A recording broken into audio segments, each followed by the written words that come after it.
Film की शुरुआत होती है एक अजीब और डरावने सीन से। हम एक छोटी सी लड़की को देखते हैं जो खून से पूरी तरह भीगी हुई एक अनजान जगह पर खड़ी है। उसके आसपास नजर डाली जाए तो काफी सारे जानवर मारे हुए पड़े हैं और ये सब इस लड़की का ही काम था, क्योंकि ये कोई आम लड़की नहीं थी। ये एक म्यूटेंट थी जिसके पास नॉर्मल इंसानों से कई गुना ज्यादा ताकत और अजीब अजीब पावर्स थी। इस लड़की का कोई नाम नहीं रखा गया इस फिल्म में, बल्कि सब लोग उसे सिर्फ एक निकनेम से बुलाते थे, आर्क 1। तो हम भी इसी नाम से इसे बुलाएंगे। तभी आर्क 1 को अपनी माँ की आवाज सुनाई देती है जो उसे पास आने के लिए कह रही होती है, और उसी वक्त एक कुत्ता उसकी तरफ तेजी से झपटता है और यहाँ सीन कट हो जाता है। अब कहानी कुछ साल पीछे जाती है। हम एक स्कूल बस में दो लड़कियों को देखते हैं। उनमें से एक वॉकमैन पर गाना सुन रही होती है। दोनों बातें करते करते चली जा रही होती है। जब उनकी बातों से हमें पता चलता है कि वॉकमैन वाली लड़की प्रेग्नेंट है। वो अपनी सहेली से गुजारिश करती है कि ये बात किसी को भी नहीं बताई जाए।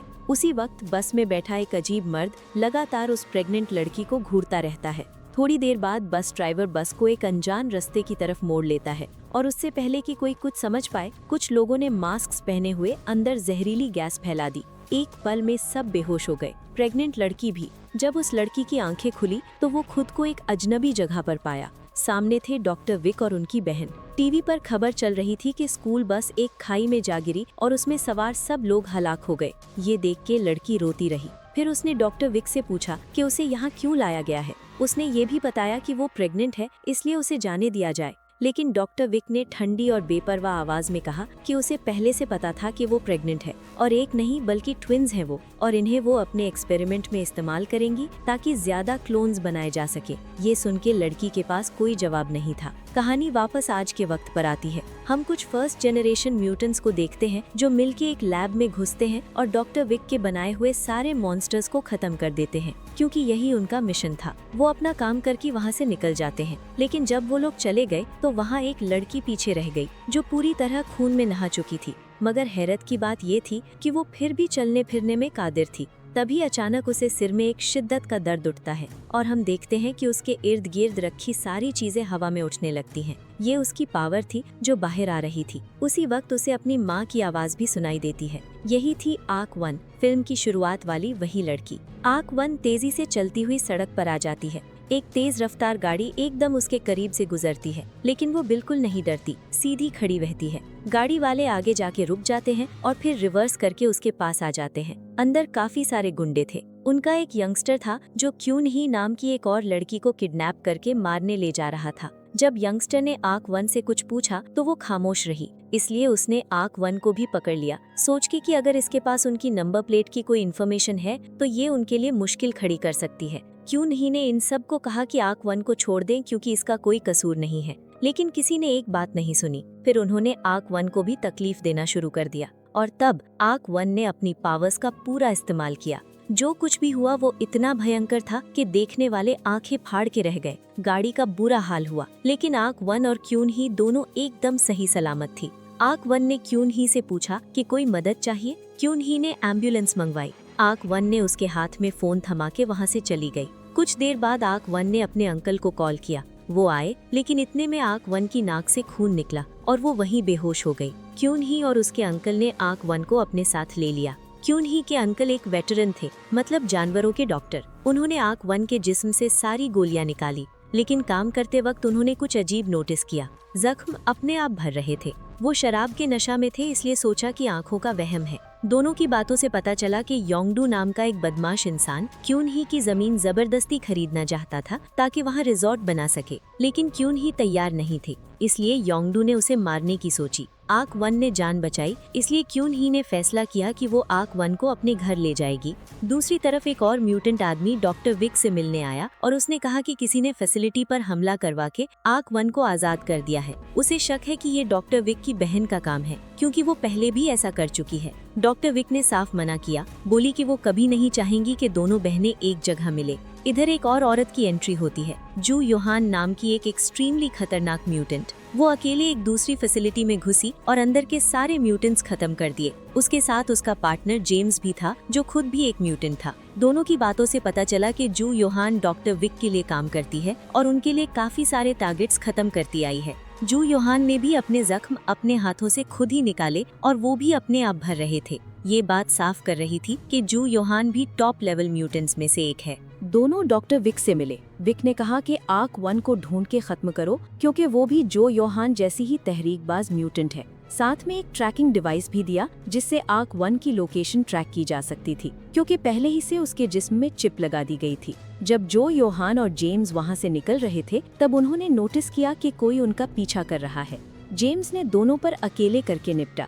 एक जबरदस्त एक्शन सीक्वेंस था। बाद में जो योहान को पता चला कि ये ज्वैन के पुराने ग्रुप के थे जिसके साथ वो 10 साल पहले काम करती थी। वो खुद ज्वैन से मिलने गई। ज्वैन ने बताया कि जो योहान ने आखिरी कुछ वक्त में शंघाई समेत 3 फैसिलिटीज तबाह कर दी हैं। जो योहान ने कहा कि वो अपने काम से काम रखना चाहती है, ज्वैन को रोके बिना। वहाँ से वापस आती है क्यों नहीं, जिसने आर्क 1 को घर ले आया था। घर में आर्क 1 की मुलाकात क्यों नहीं के भाई दी से भी होती है। रात को खाना खाने के बाद आर्क 1 सोने जाती है, लेकिन सिर में दर्द शुरू होता है और नाक से खून भी आता है। उसी वक्त योंगडू अपने आदमियों के साथ वापस आ धमकाता है और क्यों नहीं और दी को बहुत मारता है। ये देखते ही आर्क 1 के अंदर जो आग थी वो भड़क उठी। उसने उन्हें इतनी बुरी तरह मारा कि खुद आर्क 1 को होश नहीं रहा कि वो क्या उठा के कहाँ फेंक रही है, गाड़ी हो या इंसान। योंगडू डर के भाग गया। अगले दिन योंगडू के पास एक सीक्रेट ग्रुप पहुंचा जिसने उसके सारे आदमियों को पहले ही खत्म कर दिया था। ग्रुप की बॉस ने योंगडू को एक सीरम इंजेक्ट किया और बदले में आर्क 1 की पूरी इन्फॉर्मेशन ले ली। योंगडू ने सब कुछ बता दिया। क्यों नहीं अपने अंकल से मिल के वापस आ रही थी तब जो योहान और जेम्स रास्ते में मिले और बोले कि आर्क 1 एक मॉन्स्टर है और तुमने उसे घर में रख के गलती की है। ट्रैकिंग डिवाइस से आर्क 1 की लोकेशन पहले ही पता कर ली गई थी। फिर जो योहान ने क्यून ही को धमकी दी कि अगर उसने उनका साथ नहीं दिया तो वो उसके भाई दी को मार देंगे। क्यून ही के पास कोई दूसरा रास्ता नहीं था, इसलिए उन्होंने मान लिया। प्लान बनाया गया कि आज रात जब फायरवर्क्स शुरू हो तो उससे पहले क्यून ही अपने भाई दी के साथ घर से बाहर निकल जाए और बाद में फोन करे, फिर ये लोग आर्क 1 पर हमला करेंगे। लेकिन जब क्यून ही घर पहुंची तो उसने आर्क 1 को वहां से निकल जाने के लिए कहा। इतने में योंगडू आ गया और सीधा क्यून ही को गोली मार दी। दी ने आर्क 1 को भागने का रास्ता दिखाया और खुद अपनी बहन को बचाने के लिए रुक गया। बाहर जो योहान के आदमियों ने मिसाइल से क्यून ही का घर उड़ा दिया। मकसद था कि आर्क 1 इस धमाके में मर जाए, लेकिन वो पहले ही निकल चुकी थी। फिर भी धमाके की ताकत से वो बेहोश जरूर हो गई। योंगडू बी को मारने के लिए आया, तब जेम्स और जो योहान ने दी को बचा लिया।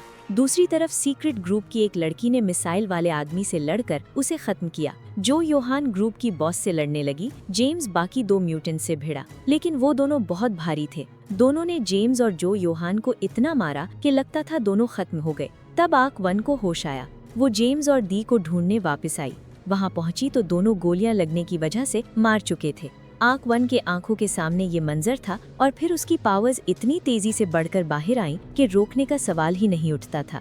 3 म्यूटेंट्स में से 2 को उसने ऐसी मौत दी कि देखना भी दुश्वार था। उसी वक्त वो सीक्रेट ग्रुप की एक और लड़की वहाँ से निकलने की कोशिश करती है और तब एक नई शक्ल सामने आती है। ये वही लड़की थी जो पूरी फिल्म में पीछे से सब कुछ देख रही थी। उसने म्यूटेंट से कहा कि उसने उन्हें अपनी बहन को ढूंढने भेजा था, लेकिन वो उसकी जान के दुश्मन बन गए। इतना कह के उसने भी उसे खत्म कर दिया। फिर उसने बताया कि वो और आर्क 1 दोनों एक माँ की बेटियां हैं, दोनों बहनें हैं। और क्योंकि आर्क 1 का दिमागी रिश्ता अपनी माँ से है, इसलिए अगर वो दोनों मिलके कोशिश करें तो अपनी माँ तक पहुँच सकती हैं, जो अभी किसी लैब के एक सील्ड चेम्बर में कैद हैं। उसने आर्क 1 को एक सीरम इंजेक्ट किया और अपने साथ ले गई। डॉक्टर विक को खबर पहुंची कि दोनों बहनें मिल गई हैं और वो जानती थी कि अब वो अपनी माँ की तलाश में जरूर आएंगी, इसलिए उसने पहले से ही पूरी तैयारी कर रखी थी। फिल्म के आखिरी सीन में हम देखते हैं कि जेम्स और जो योहान अभी भी जिंदा थे, मौत के बिल्कुल करीब थे, लेकिन बचे। जो योहान ने उठते ही ज्वैन से कांटेक्ट किया और मदद मांगी, क्योंकि अब ये मामला उनके हाथ से बहुत बाहर जा चुका था।